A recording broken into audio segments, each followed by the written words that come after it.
Hurricane season has arrived in the Lowcountry. Tropical systems sweep through the coast every year, bringing flooding, road closures, even evacuations.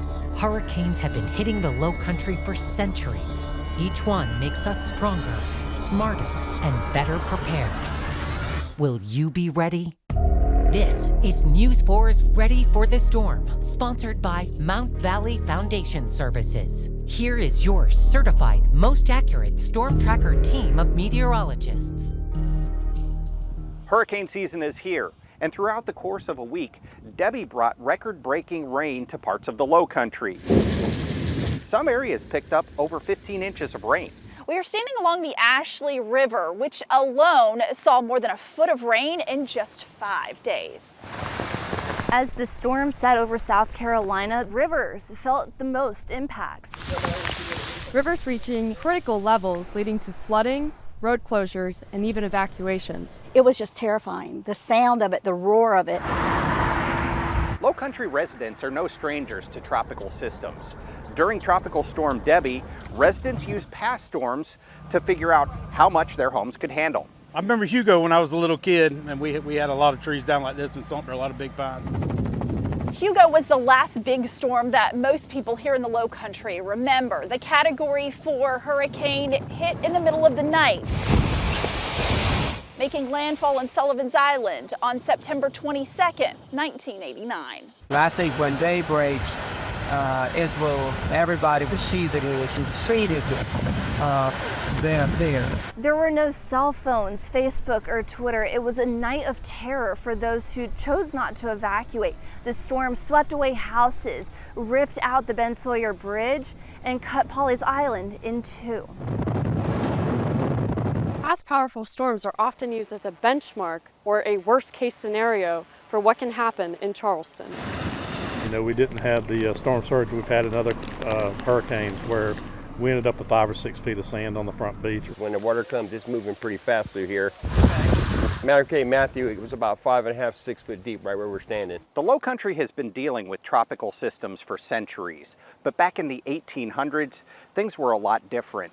There wasn't much warning, and the modes of transportation were much different. People had to act fast to survive. Our ability to forecast these storms has come a long way. We can now track them from developing stages to just prior to landfall. And that's thanks to the hurricane hunters who fly directly into the eye of the storm. Their data helps to determine how strong the storm is and where it is headed. That's when the weather officer in the back is using their instrumentation to find the exact center of circulation. Once we know where the storm is headed, local emergency management makes sure that everyone is safe as the storm approaches. That means issuing evacuations and modifying them as our community develops. People yelling, 120 Jolly Lane, you need to exit your house. We look outside, there's police everywhere. As our area grows, it's important that the information continues to improve. That's where Saildrones come in, getting information from a different perspective. As hurricane season continues, the future could hold more intense storms. Together, we must all become more resilient. But in order for us to move forward, we have to learn from our history. To get a sense of how people in the Lowcountry dealt with hurricanes in the past, we took a trip out to Drayton Hall Plantation, which has stood in Charleston since 1738. 2 men on this plantation who had major roles to play during weather events like that were the driver and the patroon. The driver was the man who managed all of the agricultural labor here at Drayton Hall, and it really acted as the boots-on-the-ground supervisor within the community. The enslaved laborers were familiar with rice cultivation from their native land, the Gambian region of West Africa. What they were not familiar with were destructive hurricanes, which are threats annually here in the Lowcountry. The Great Sea Island Storm of 1893 is an incredibly good example, and it's facilitating displacements. Not only do you have this destruction, but you also have the difficulty because whether African American or even poor white communities, later on immigrant communities that are more likely to live in more susceptible spaces. This storm struck and caused significant damage to some of the buildings on the property. Now, we know that Drayton Hall was one of the buildings that sustained damage during that storm, particularly shingles and windows. So I think it's a safe assumption that if Drayton Hall, which is a sturdy brick building, was impacted in that way, that those wooden houses most likely suffered damage as well. Most of the enslaved people's houses were clapboard, made of spare wood and anything they could find. One of the people that got lucky was Sue. She gave birth just prior to a hurricane. And I think that this is the same Sue who was a cook inside Drayton Hall. And if that's the case, she actually lived inside Drayton Hall.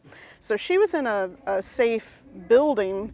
Sue got lucky, but others were not as fortunate. One hurricane in 1822 killed hundreds of enslaved Africans. Those who survived were tasked with rebuilding, but not their own homes, the property of their owners. There was a bridge that was being constructed that most of that work was lost as well, and they were going to have to completely restart. And of course, all of that labor was being conducted by enslaved men who were assigned to those tasks and had to step away from the tasks within their own community in order to fulfill those needs for the planter community. In many instances, that intensifies the pain, because there are things that when it comes to having to leave your property and then somehow never being able to return to it, that you just don't get to answer.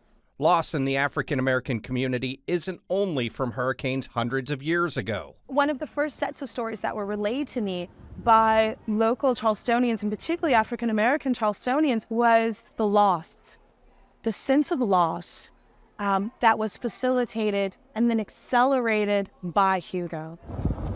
Survivors move on, hopefully get stronger, and learn from the mistakes of the past. The resilience of the people, not having infrastructure, not having support, not having the financial resources to rebuild, and yet somehow managing to do it. It's a reflection of just the ability and the sheer will of the people to continue on. South Carolinians have proven to be resilient. Between 1851 and 2023, the South Carolina coast alone saw 44 tropical cyclones. That's according to the South Carolina Department of Natural Resources. 4 of those made landfall as major hurricanes. The 1893 Sea Islands hurricane brought death and destruction to the Low Country. The storm made landfall as a Category 3 hurricane in August on Ossabaw Island, Georgia. The storm surge of 1893 submerged many of the Sea Islands, killing over 2,000 South Carolinians. In 1955, Hurricane Hazel struck as a Category 4 storm near Little River, South Carolina. At landfall, Hazel had peak wind gusts of 106 miles per hour. Out of the 275 buildings in Garden City, only 2 were left standing. With winds reaching 130 miles per hour, Hurricane Gracie landed on St. Helena's Island on September 29, 1959. The Category 4 hurricane brought over 7 inches of rain to the South Carolina coast. It was like popcorn all over the house. Everything was falling down. And we were all on the bed, and it got really, really bad. Everything started to fall, and we heard the trees back here falling. When most Charlestonians think of big storms, they think of Hugo. Hugo made landfall in the middle of the night on September 22, 1989. The Category 4 hurricane struck Sullivan's Island first. The storm was accelerating so quickly it maintained hurricane-force winds as far inland as Sumter. Hugo had the highest storm surge height in history, with Bulls Bay seeing over 20 feet. It's this history that sets the tone for every season moving forward. Experts are applying new tools and techniques, making adjustments every year to make sure that you are ready for the storm.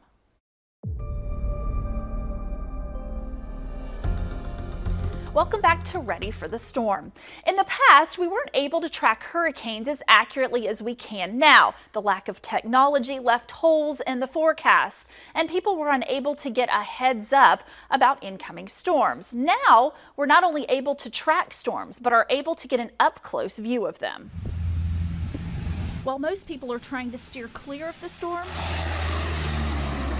hurricane hunters are flying right into it. It's almost like sitting in a car wash for a few hours. You oftentimes can't see anything because it's just clouds and heavy rain, sometimes hail that's beating on the windows. And the airplane's shaking, kind of like when the brushes are hitting the side of your car in the car wash. And while they are going through the car wash like weather, We rely upon radar to give that picture of where we're going and how to safely get through the storm until we then get into the eye. That's when the weather officer in the back is using their instrumentation to find the exact center of circulation. those planes collect critical data. You know, we can look at a satellite image and estimate how strong a storm is, but until you get an aircraft in there that can directly measure the winds and the pressure, and you can send it right to the hurricane. That's the real benefit of these platforms, is they can go right to where we want them to go, sample how big the storm is. The P3 here, we're standing right under it, has a tail Doppler radar on the back of it that can measure the wind field structure, the precipitation structure. That data collected is sent back in real time to the National Hurricane Center in Miami. All that data, the flight level data, the Doppler radar data, the dropsondes that the aircraft deploy, all go into the global models, the hurricane models, and they make their forecast of hurricane track and intensity 10 to 20% better. That accuracy is key to keeping people safe. You've got to get the track right, you got to get the intensity, the structure right,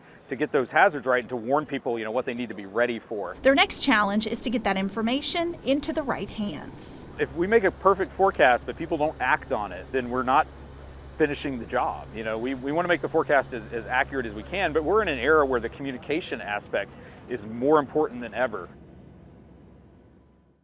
As our community grows, the National Hurricane Center is working to streamline communication for everyone. It announced early in February new products for the 2024 hurricane season. One thing the NHC will expand on is Spanish text products.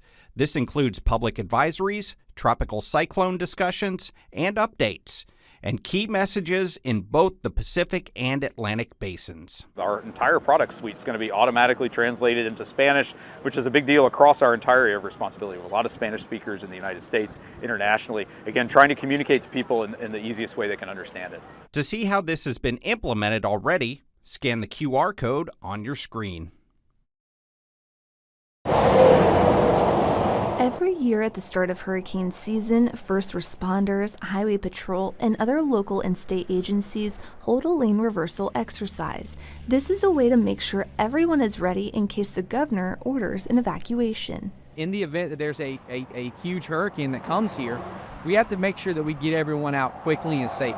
It gives us a chance to say, hey, we're going to open this window up, and we're going to let nobody else really come in on I-26. We're going to let as many people that want to evacuate as possible get out. Lance Corporal Nick Pye says it's important to listen to officials if an evacuation is ordered.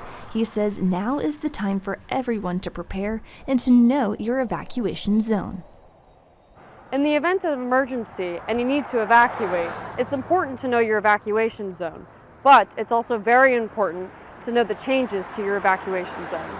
The state of South Carolina Emergency Management Division and our local counties work to change our evacuation zones. Thomas McNeil, Dorchester County's Director for Emergency Management, says this was a big part of a larger national project to reevaluate evacuation zones and to make big changes, especially along the coastlines, which are more frequently flooded. This is to help eliminate mass evacuations and to only get those that need out. McNeil says these changes will be more realistic. And it helps us to be a little bit more stable in how we evacuate, how we call the zones to evacuate, so that we're not immediately stuffing, as you said, tens of thousands of people on the roadway at any given time, that we can stagger it a little bit better. To check out your evacuation plan, head on over to our website, abcnews4.com.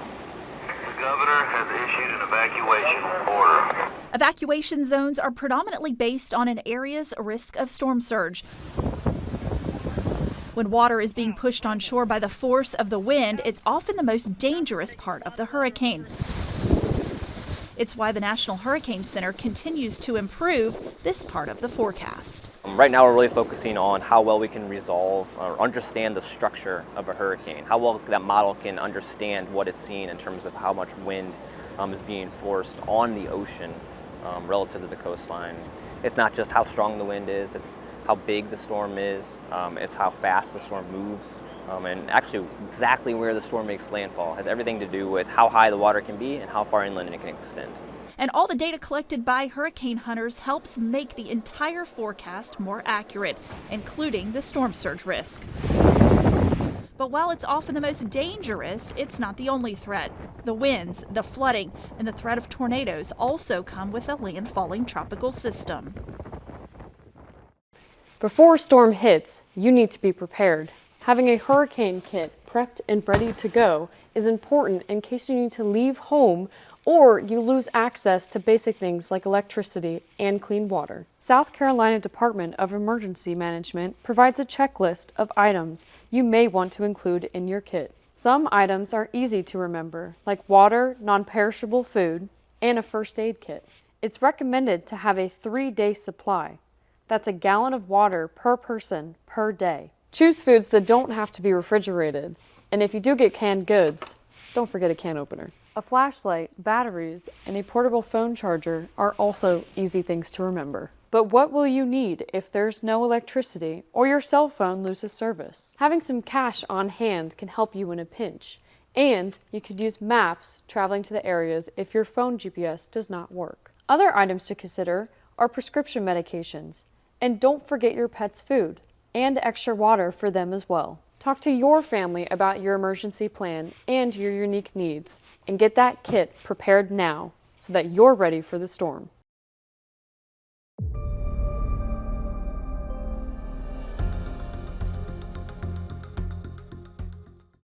Hurricane Beryl was a record-breaking storm that formed in late June. It brought devastation to the Caribbean islands and even to parts of Mexico and Texas. Data company Saildrone deployed one of their unmanned surface vehicles into the outer edge of the storm, where it collected incredible video and data that will help us learn how these storms intensify. It's rare to even have a hurricane this early in June.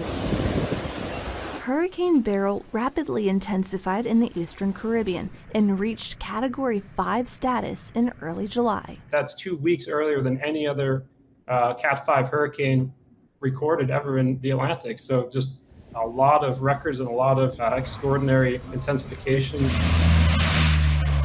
While hurricane hunters flew into the storm to collect data, NOAA and Saildrone sent an unmanned surface vehicle, or USV, into the outer edge of Beryl. We measured winds and waves and air temperature, humidity, the surface pressure, ocean currents, and wave height and period. And we take pictures and videos, so quite a lot of good data kind of from the outer edge of this hurricane. SD 1041 experienced harsh conditions, even though it was about 100 miles from the center of the storm. The winds about 50 miles an hour and gusts up to 60 miles an hour, and this was on the very edge of the hurricane when it was Cat 5. So that, you can imagine how big and powerful it was if we're 100 miles away and we're getting winds of miles an hour. And waves of 25 feet. Collecting this data will help scientists learn more about what's happening at the surface of these storms. The more we can learn about how these storms begin, how they grow and intensify, are there things that we're measuring that might cause the track to change? All that comes together to kind of tell that bigger picture. And then it's going to take some serious analysis to be able to say, okay, this storm, is following the track of and will likely do this, and we want to be more accurate. Because the end goal is to protect people who live along the coast, give them more time for warning so they can get out of the way. Protecting people faster, smarter, and safer than ever before. It's been decades since the Low Country had a storm like Hugo. This spot serves as a reminder that every storm is different. And no matter what the season holds, the Storm Tracker weather team will be here to keep you safe. Because the time is now to get ready for a storm. For myself and the rest of the ABC News 4 Storm Tracker team, we're working for you to get you through this hurricane season together, safely.